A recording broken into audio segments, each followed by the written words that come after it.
Da oggi Roberto Lagalla insegue la poltrona di sindaco di Palermo. In occasione dell'ultimo giorno da assessore ha incontrato Musumeci. L'intervento proprio del presidente della regione.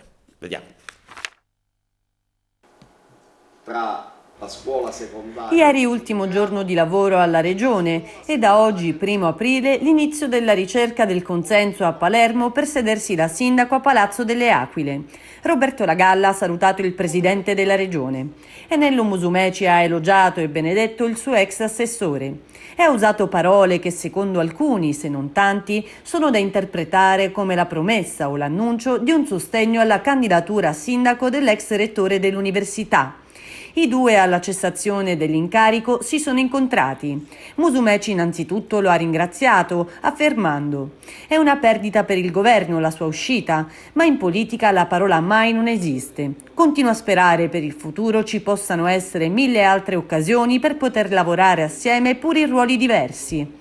Ho voluto questo incontro a due perché per me è una occasione per testimoniargli la gratitudine mia e di tutto il governo per l'impegno che ha saputo profondere in 4 anni e mezzo.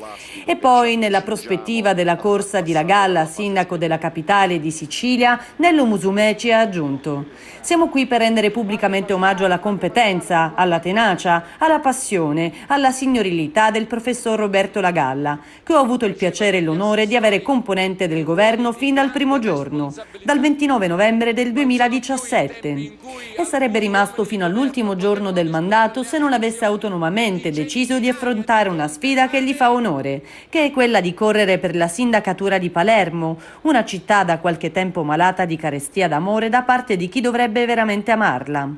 E poi, a commento dell'iniziativa del medico radiologo, il presidente della regione è intervenuto così: «Lagalla ha compiuto una scelta non solo di coraggio, ma anche di amore. Non mi occupo di vicende amministrative. Sono però convinto di dover dire in bocca al lupo a Lagalla per questa sua ulteriore sfida.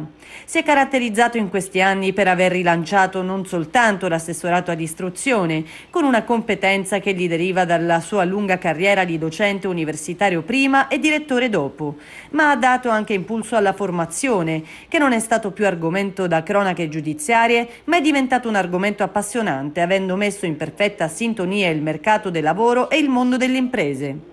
La formazione era stata abbandonata da tempo al pantano di una politica di bassa lega. Lagalla è riuscito a dare serenità a un comparto che reclamava il diritto di essere messo alla prova.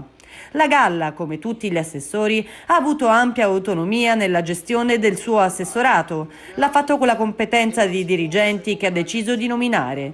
Io non ho mai interferito nella scelta dei direttori generali. Per consentire ai siciliani, soprattutto ai